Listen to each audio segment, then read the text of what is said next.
Crayfish Bay was quite possibly the most magical place of the whole trip. It is beautiful, secluded beach. The fact that we had it almost to ourselves for the night was really quite special. It's got to be one of the best spots to camp in the Whitsundays.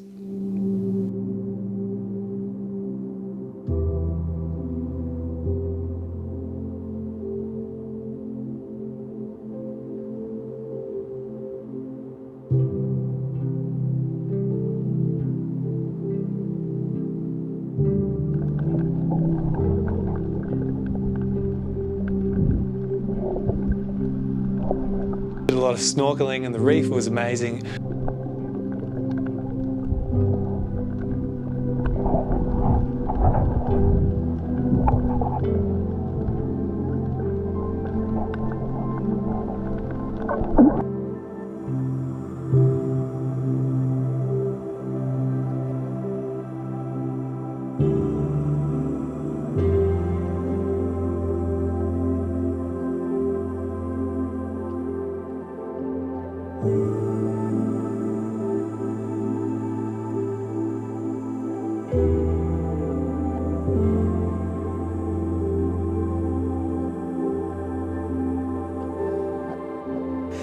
Listen, we were swimming and snorkeling and exploring the island, and we look over and Dad has climbed up through this cave that he's found over on the far side of Crayfish Bay, through this cave and up on top of this rock. Something that the old man generally doesn't do, but to see him up there was pretty cool. So we thought we'd join him, jump up there, go through the cave and get up there.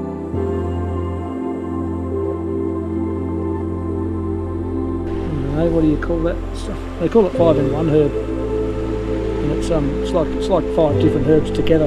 And you found it down there? On the field. I don't know if it's a native, but it's certainly grown wild there. It's nice stuff. Yeah. Grows easy. I got it grown in my garden at home. Nice.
We're doing what we call climate expeditions, and we do one every year where we put ourselves in a particular environment and fully submerged for like 3 or 4 days, doing a hard challenge, because we feel doing something hard gives you resilience. Yep. But doing it in an environment that is like in nature. We just did it at in the Australian Alps, where we did the 10 highest peaks in Australia, and in the snow in August, so it was freezing cold. But we came out of that completely different. Can you share any research findings or personal observations that highlight the impact of nature on reducing stress and anxiety? Okay. So there's been really good advances in this one. And recently there was, I think only a few years back, there was a national level study in the UK. The Heritage Trust sponsored it. And there's a group from the University of Derby, headed by Miles Richardson. And in their national level study, they observed levels of nature connectedness amongst people, but they also asked questions like, how often do you go out into nature? How often do you stop and hear a bird sing and stuff like that? And it was a little bit dismal, the results, and even children rarely stop and listen to birds singing and hadn't been out in a wilderness type area for quite some time. And a lot of adults hadn't either. But the results of the study were formulated to kind of get people to understand how to reconnect with nature and build up that resilience. And the funny thing is that I think it's It's funny in a way, but it's disappointing. They started a 9-week program which begins at 30 seconds of nature exposure. You just stop and listen to a bird. And this shows how disconnected people have been, right? That if you can't even allow 30 seconds a day, you have to schedule it into your appointment. So over time, the idea is that you start with the sensory, listen to birds, listen to other things, feel the grass on your feet, like take your shoes off, 30 seconds or a minute, and you build up over time so that it's not just the sensory stuff, but you start engaging and you start noticing the connections that things have. Where does the bird go? Which trees does it like? Which other birds are there at that time? And you start to make all the connections. And over the period, I think it's 9 weeks, you start to build up to something like 20 minutes a day of this just noticing nature. And what they're saying is what we need is these regular bites of nearby nature to build up our resilience over time to and to connect with nature as well. And so when you're saying these things, it kind of just reinforces it that what people need to do is this type of thing and get out of their comfort zone, but also push themselves to go out into nature because you have extreme health benefits across the board. Definitely, yeah. And building the resilience, like you say. Absolutely. Yeah. Morning of day 3 at Crayfish Bay. Actually, was quite possibly one of the most magical beaches I think I've ever seen. Really, really beautiful. We're getting ready to set off in a couple of hours when the tide comes in. As you can see, it goes a fair way out there with the reef. Set out from Crayfish Bay to get to Dugong Beach. This is about a 21-kilometre paddle. Really hectic on the eastern side of Hook Island on the way up yesterday. The sea was definitely up. I capsized and couldn't get the water out of my boat, couldn't get back in, so I've had to bail. Pretty nerve-wracking, to be honest, because I'm not overly stoked about open water. So it definitely terrified me a little bit. Trying to gear up or muster up the courage to head out today into that open water again, because we've got to paddle back the way we came. With the seas dropped down a bit, the winds dropped down a bit, so I'm hoping that it's not as hectic and I don't capsize again. But yeah, it's a little bit nerve-wracking. I was awake pretty early this morning thinking about it. I think we've all been there, right? Something that we're terrified of or have a bit of fear about, and not knowing that we have to face it and knowing that we have to do it, and still it's that anticipation of actually forcing yourself to do it. But these are the things that build resilience, right? These are the things that actually make us conquer those fears and get on top of them. Otherwise they rule your life forever.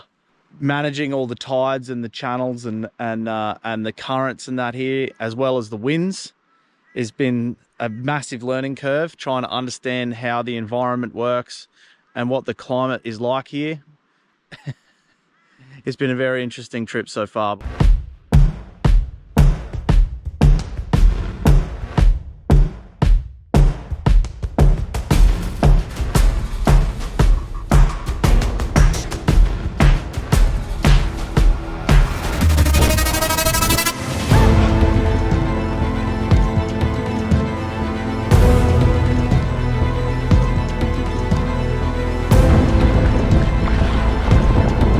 We have to go back the way we came the day before. And conditions were not any better. It was like a washing machine again. But we were determined to make it. We could do it. And Bo was even more determined to get past it and get that full distance.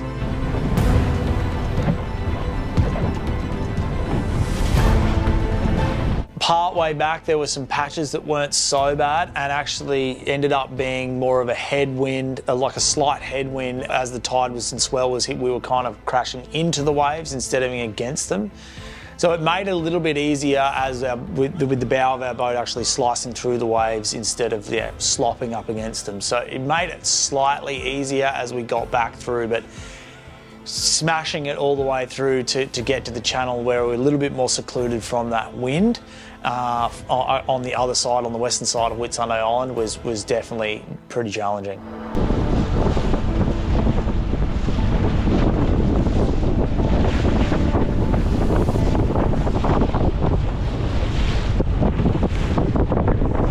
The trouble again was getting through that passage between Whitsunday Island and Hook Island and around that corner as the current was coming out.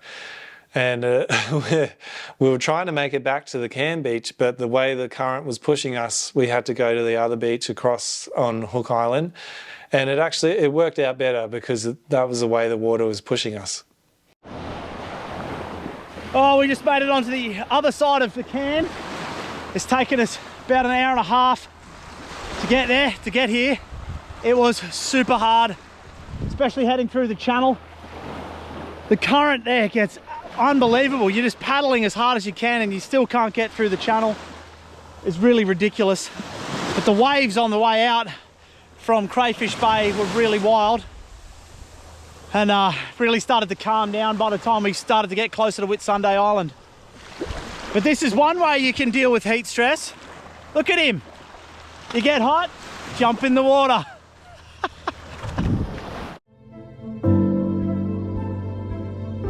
All right, so I want to move over to hydration. What we also do is we take on a lot of electrolyte supplements. Yes. Now, Alps, we had electrolytes with us, but after learning a little bit more about ones that are a bit more nutritionally complete, we've moved over to a different product here. Yes.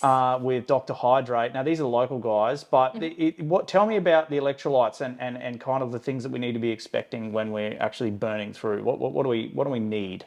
When we're looking at electrolytes, it's important to understand that the reason hydration can be such a complex thing is because it's so individualized to the person that you're working with.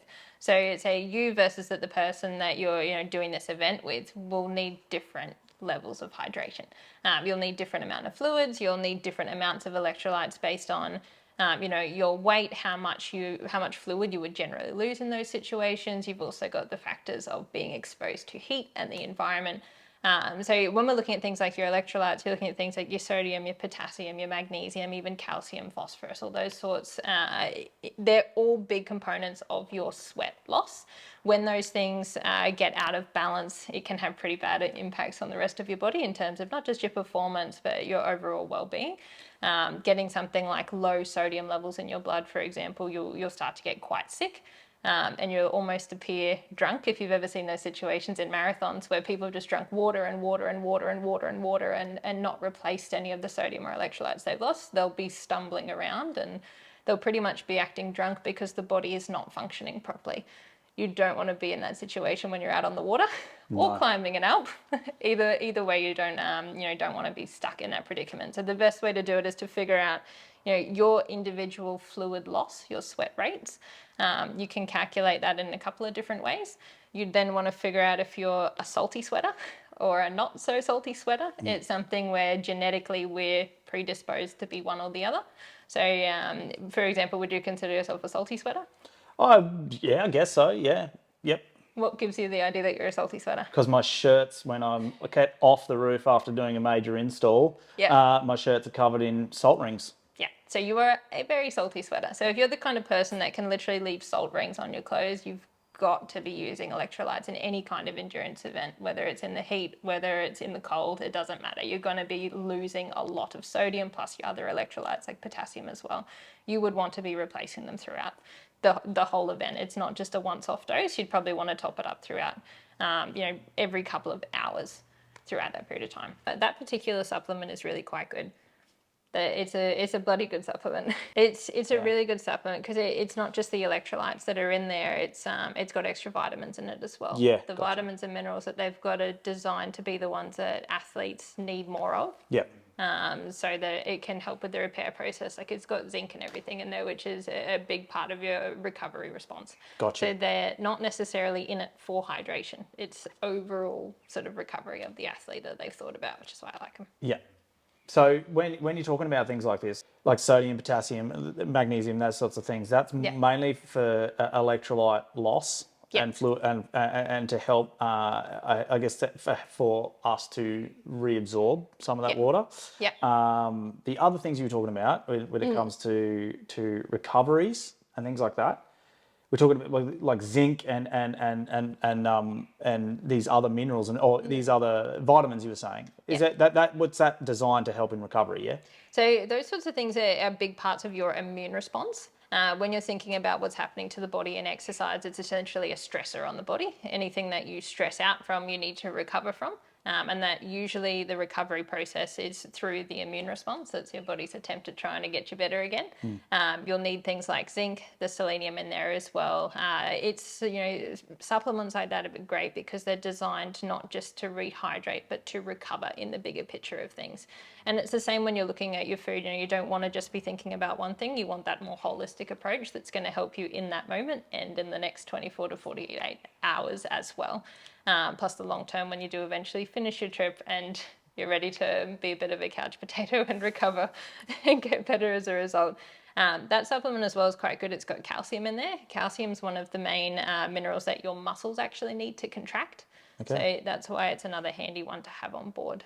You can get calcium from some of your foods as well, but it'll be mainly from dairy products. So if you've got things like cheese with you, that will be part of that. They'll usually add it to things like your protein bars. You might have calcium added into foods like this, and they'll be part of your muscle contraction and then needed to replace more of it to be able to continue performing. Great. A bit of a swim, had some food, and we were ready to make the rest of the journey. It started off great in that channel. So much nicer in the bay than out in the ocean. Holy.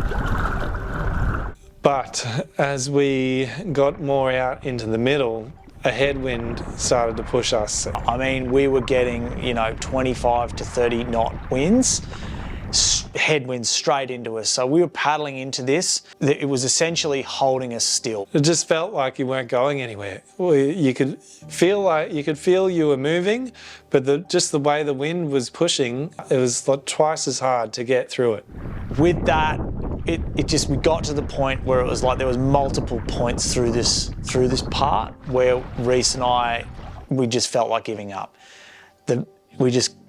We didn't think that we could possibly continue moving our bodies. After all the things that we'd just done, the challenge, how difficult it had been on our bodies already, to try and push for that next 15 Ks was so difficult. The only thing keeping me going was anger, just pushing myself to keep going. Because I know now, after doing this for the 2 seasons, that is how you build resilience. You pushing yourself well beyond what you think you're capable of to understand new levels about what you can achieve, new levels about what your body can do. Understanding that it's really, your mind gives up well before your body will. And your mind is going to do everything it can to talk you out of pushing yourself further than what you need to. But it's in those moments, it's only after the fact when you get to the other side, it's the elation, we just did that, we achieved it, what we set out to do, and it's a massive sense of accomplishment. Doing these types of challenges are not easy, and that's not the point. It shouldn't be easy. To build resilience and push past it, it needs to be hard. You need to get to what you think is your limit, and then if you push past that, you discover you're capable of so much more than you thought you were. That's what happened basically. We were pushing against this wind coming straight at us and just paddling, feeling like we're getting nowhere, but we just kept going. We kept saying to ourselves, trying to get our mindset back on track, saying, no, we can do it. It's just a bit further. Trying to keep those doubtful thoughts at bay and challenging ourselves. It felt like there were 2 or 3 times where I wanted to give up, but I pushed past that and kept going a bit further.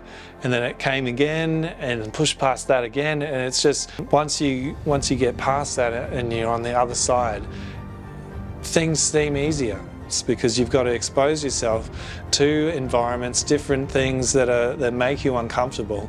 But when you push past it and you go that little bit further each time, you build that resilience against it, and you build that mental resilience to be able to face challenges, to be whatever they are, whether they're doing something hard out in nature, or if they're a stressful part of your job. You find, well, I've found that I'm way more capable of handling those normal stressful situations after doing this kind of hard challenge out in nature. It's like a reset. That's what this is about. That's why we're sharing this with you, and we fully believe that everyone is capable of doing this.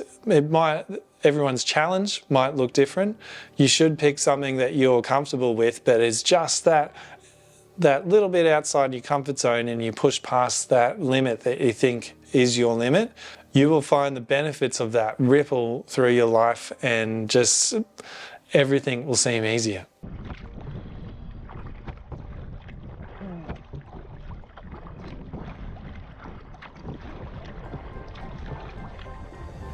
When we finally reached Dugong Beach, I hit the beach first and Reese not far behind me.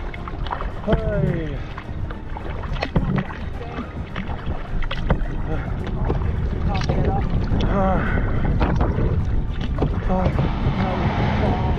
Oh, we did it.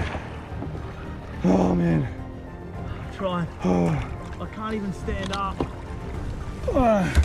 Whole side, my whole right side of my body is like, I've just got no more strength. Yeah. As we pulled up, I couldn't physically lift my body out of the kayak. I tried to lift myself up, but my back muscles and my arms couldn't do it. So I ended up just literally folding my legs out of the kayak into the water and tried to just roll out of the kayak. So it was so difficult to even stand up. We were so weak. We were completely spent from paddling. And as I look over at Reese, when he gets out of his kayak, he's like, we can't do that tomorrow. Completely spent, the same as what I was. It's hilarious thinking about it now, but when we were in it, we were just completely done. So we dragged our stuff up the campsite. We had pretty much the whole afternoon just to relax, because we were so fatigued after doing that, but we felt so good at the same time for pushing through our doubts and making it to Dugong Bay.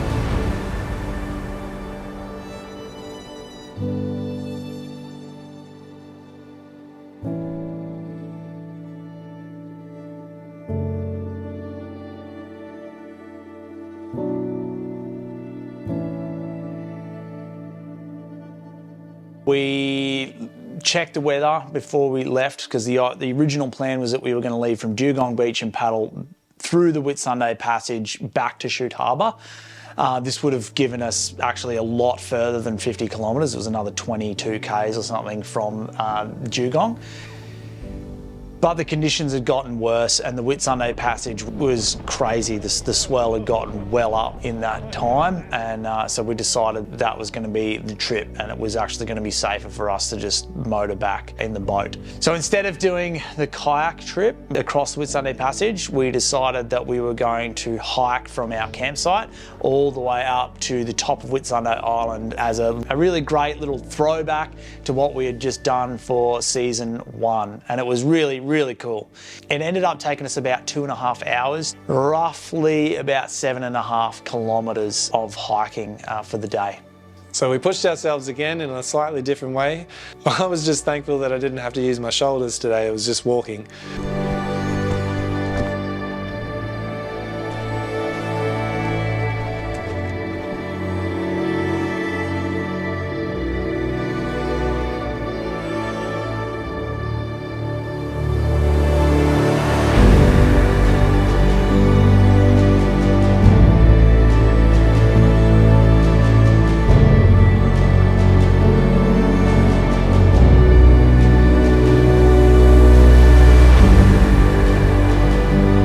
Once we got up to the top, It was like we were in a cloud, and then all of a sudden it just parted just enough to see the beautiful blue water below and the Dugong Bay where we were camping.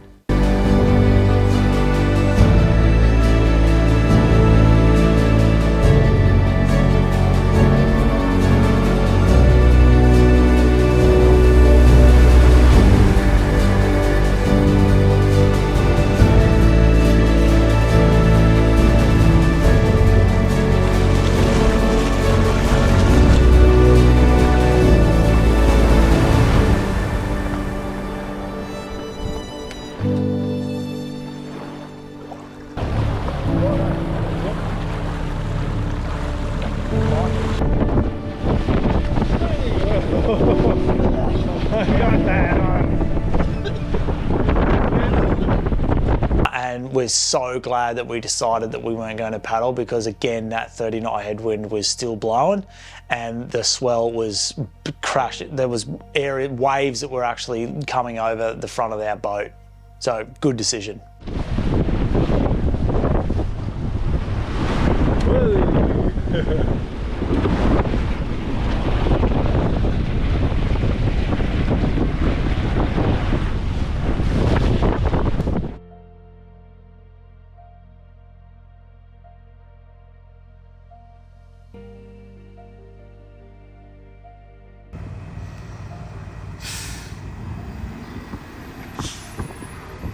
All packed up? After doing the challenge, I felt like I learned a lot about myself, but also what Reese and I are actually capable of. We keep leveling up every year and seeing and trying to challenge ourselves further and further than what we've done before. And looking back on it now, we knew that it was going to be hard, but we're so grateful and glad the fact that we actually had the opportunity to even do it. We know that we're building more resilience. We can see it in our day-to-day work that we're doing. The little smaller stresses that would have really put us off, or especially me, off my game, I'm starting to deal with them a lot better, because I'm putting myself through stresses that are way beyond that, so that these small stresses start to fall away. And that's the whole idea of trying to build resilience, right? It's not just physical resilience, it's mental resilience as well, emotional resilience, becoming a better person. These challenges, challenging yourself in this capacity, is how you better yourself as a human being. I didn't believe it at first. I mean, I've seen Ross Edgley and Chris Hemsworth all do it on their shows, and I didn't really believe it until we actually just started doing it. And we're just regular blokes trying to better our health, trying to understand what our capacity is, trying to push ourselves beyond our boundaries, and really learning from a lot of these, I guess, our idols, the people that we really look up to, learning from them and seeing what they're doing and then putting that into practice. It does change, it changes you. And look, it really made me realise that sea kayaking is probably not for me. It was so hard, and it pushed me far beyond what I really thought. It pushed me well beyond my comfort zone. I don't know, maybe I'll try it again with a different kayak, one that's a bit better balanced and can deal with the seas a little bit better. But as far as I'm concerned, I think I'm done and dusted on the old sea kayaking journeys for now. Having you along for this journey is really important to us as well. We want to make sure that you feel like you're a part of this, even vicariously, but also feeling like that you can take what we're doing, learn from it, and go and do it yourselves. But if you are watching these and you're following along, we would love for you to subscribe to us, and we'll see you next season.